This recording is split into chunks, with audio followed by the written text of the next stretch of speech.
жұлдыз секілді шықты да көп тұрмады. Көрген білген таң қалды, мін тағашан болмады. Ұлы ақын Абайдың өз баласы Әбдірахманға арнап жазған осы бір өлең шумақтары 23 жыл ғана ғұмыр кешкен қазақтың аяулы азаматы Ғани Мұратбаевқа арналып тұрғандай. Қазақ жастарының жалынды жетекшісі Ғани Мұратбаев 1902 жылдың 3 маусымында Қызылорда облысы Қазалы ауданының Орыспай атты елді мекенінде Мұратбайдың шаңырағында дүниеге келеді.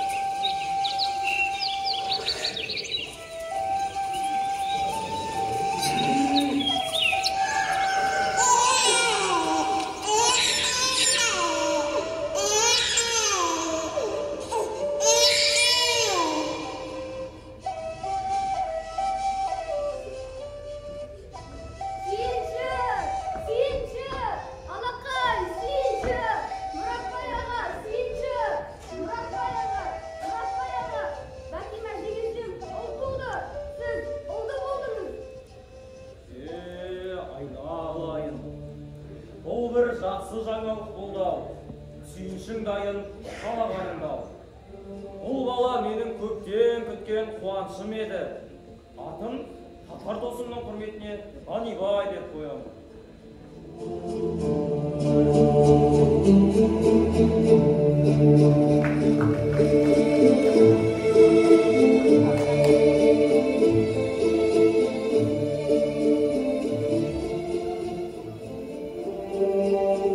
Әрине ол кезде Ғаниді жастың болашақ жаужүрек жалынды ұланы болатынын ешкімде білген жоқ.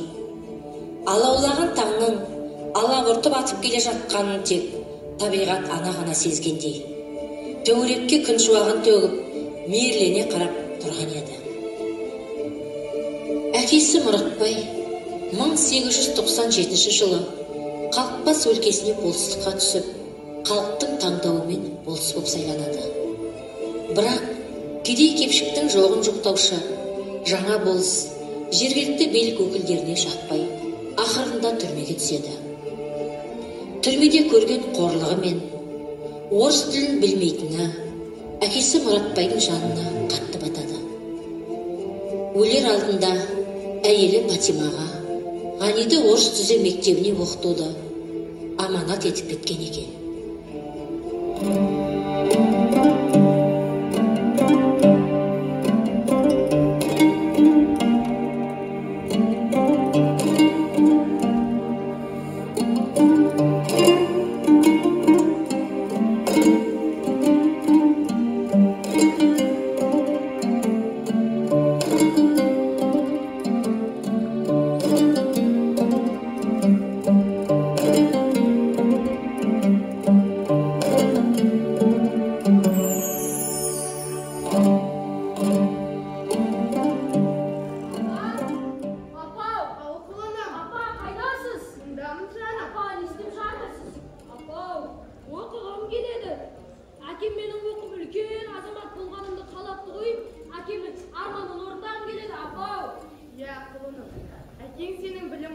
Үлкен азамат болғаныңды қалады ғой.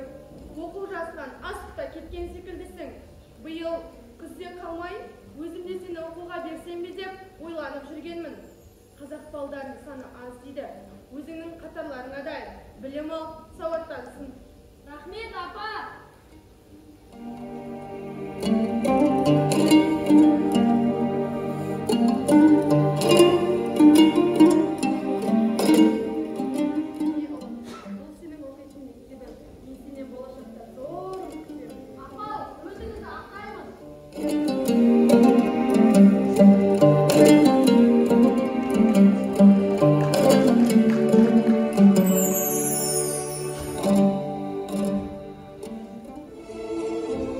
Жоқшылықтың азабын көрсе де, анасы жалғыз ұлын оқытады.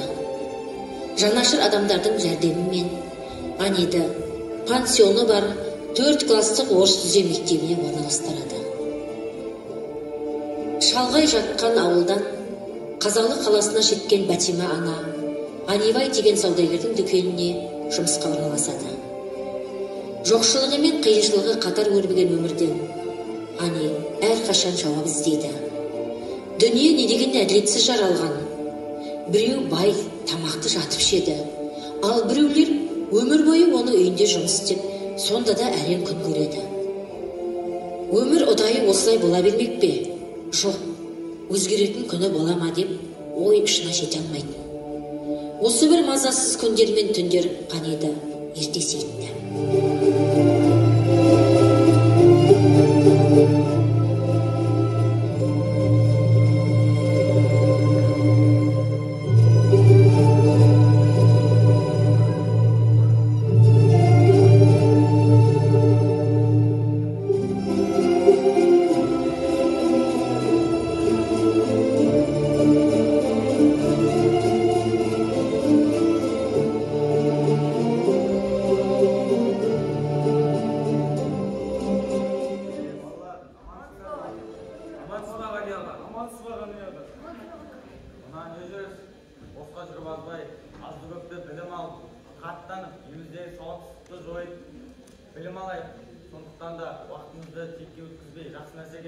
Жақсы егер істерге арнайық.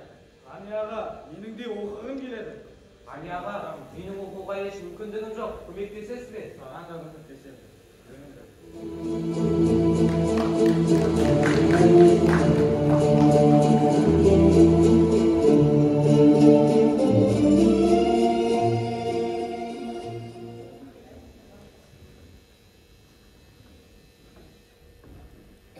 Арқа сүйер ешкімі жоқ Қазалыдан оқу іздеп шыққан Ғаниді Ташкентте ешкімде күтіп тұрмаған еді. Ғани таң ала кеуілімде қазақ-қырғыз педучилищесіне келеді.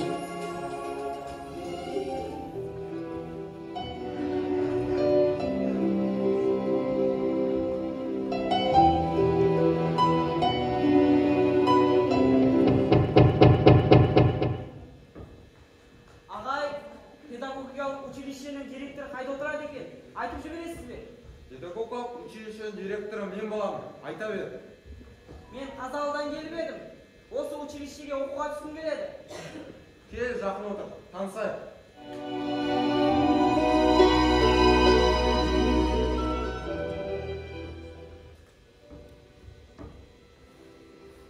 Ал өзің кім боласың? Есімің кім? Есімім Ғани Мұратбаев. Осы жерде оқығым келеді. Жасың нешеде? Жасым 16-да. Демек 1902 жылғы жас қоямын. 3-ші үйінде дүниеге келген. Оны да жас қояйын.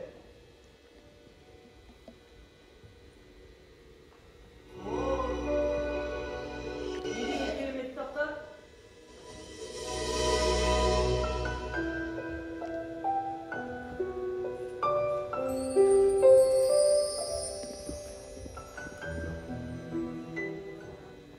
Мен біздің кітапханадағы Лермонтовты да, Толстойды да, басқасында оқығанмын.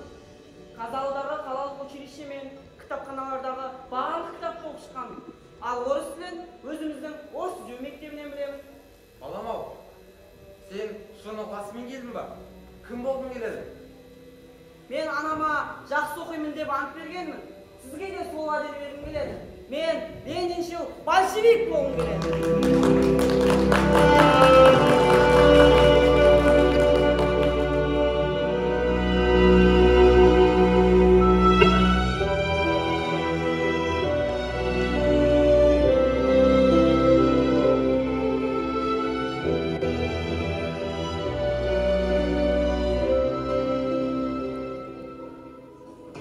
Бала Ғанидың көзіндегі жалынды ұшқынды көрген училище директоры Иса Тоқтыбаев 1918 жылы Ташкенттегі қазақ-қырғыз педагогикалық училищесіне оқуға түсуге көмектеседі.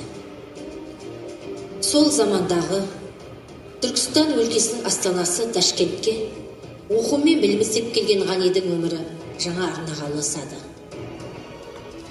Артынша 1919 жылы коммунистік жастар ұйымына мүше болып қабылданады. Жалпы білімімен өзі қатарлы көп жастардан озық Ғани Мұратбай комсомол жұмысын ұйымдастырушылар арасынан дараланып, алдыңғы қатарынан табылады. Сол уақытта Фрунзе мен Куйбышевтің атына хат жолдаған Түркістан майданы революциялық әскери кеңесінің өкілі Форманов жетісу еңбекшілер арасында саяси ағарту жұмыстарын жүргізуге білімді, сенімді кадрларды жіберуді өтінеді. Түркістан комсомолының орталық комитеті қажетті кадрларды жіберуді ұйғарады. Ғанидің жақсы досы, әрі жолдасы Шәріп Задиров жетісуға баруға лайық деп, біз бәріміз де Ғанидің атын атаймыз дейді. Өйткені ол Совет үкіметінің мүддесін қорғау үшін отқа да, суға да түсуге дайын екенін білетінбіз. Расында да ол біздің сенімімізді ақтады. Жетісу өңірінде Ғани тек мұғалімдік жұмысты ғана емес, комсомол жұмысын жандандырып, өрістетуге де қызу қатынасты.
Білім және тәрбие жұмыстары.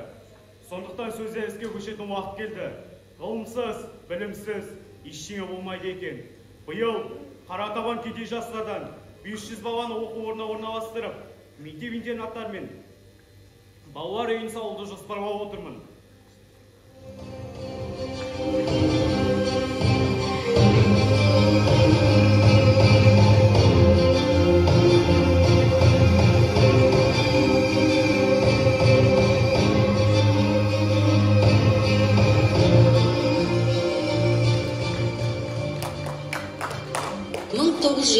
жылы 21 жылдары Ташкенттегі орыс тілінде оқытатын үлгі тәжірибелік мектебін аяқтаған ол Түркістан комсомолының 2-ші съездің делегаты, орталық комитеттің қазақ және қырғыз жастары арасындағы жұмыс бөлімінің жетекшісі болады.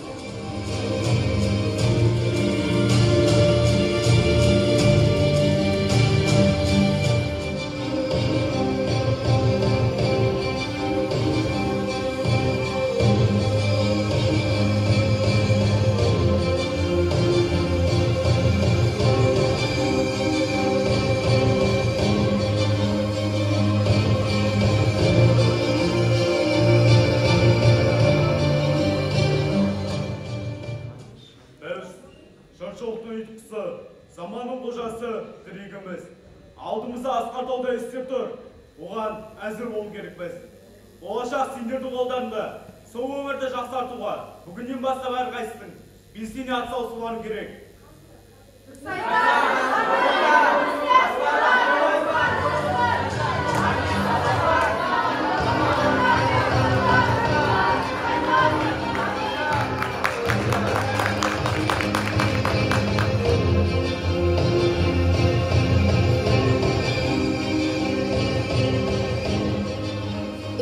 Жастардың басы қасында белсенділік танытып жүретін Ғани жиналыстардың бірінде жастарға газет ашу керектігін алға тартады. Ғани жоқтан бар құрап, сол жылы газеттің қағазын, ақшасын өзі табады. Сөйтіп жастардың үн жариясына айналған Егеметтік Қазақ газеті 22 наурыздан бастап Жас Алаш атауымен жарыққа шыға бастады.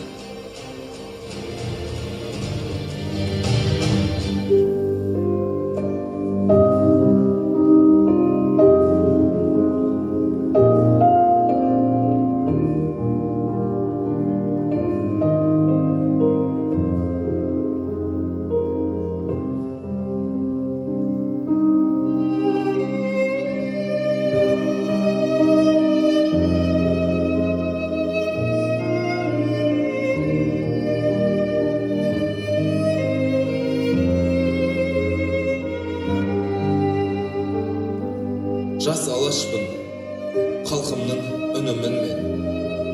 Әппақ арым, таптаза тілімменен. Қармалаған халқымның қараңғыда, шыға келген алдыңнан күнімінмен. Жас алашпын, алаштың ұранымын, айбынымын, ұлтымның құралымын. Қат күндерде жағылған шырағымын, шат күндерде сағынған жыр әнімін.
Орта Азия мен шығыс жастарының ұйымдастырушысы, әрі ақылшысы бола білген халқының аяулы азаматы Ғани Мұратбаев 1925 жылдың 15 сәуірінде өмірден озады.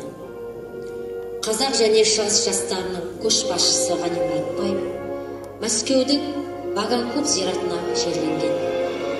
Өкінішке орай, арда азамат Ғаниға туған жердің топырағы бұйырмады.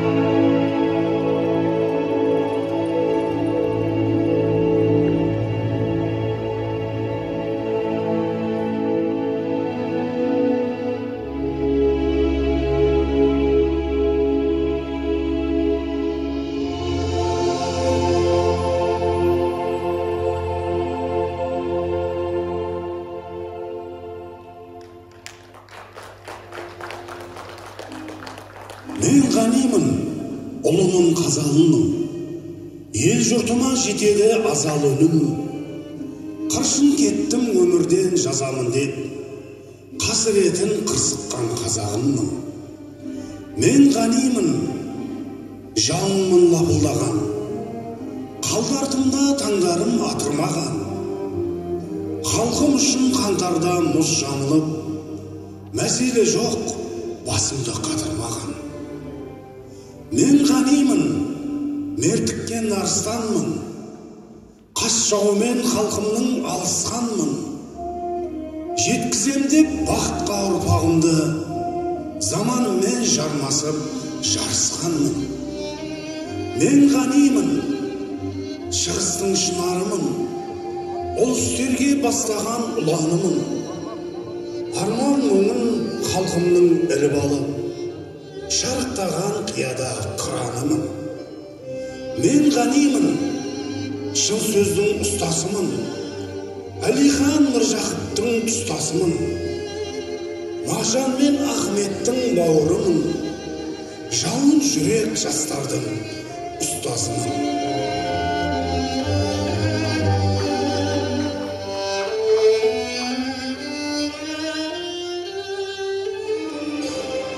Ғани Мұратбаев есімі тәуелсіз еліміздің мектептері мен көшелеріне де ілінді. Алматы, Шымкент, Қызылорда сынды қалаларда ескерткіш мүсіндер қойылды. ғанирға арналған тарихи мемориалдық мұрағаттар мен музейлер ашылды.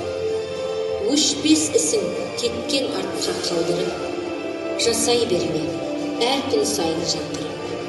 Миллиондаған жүректердің төрінде жарқын бейнең, жасай берме, мәңгілік.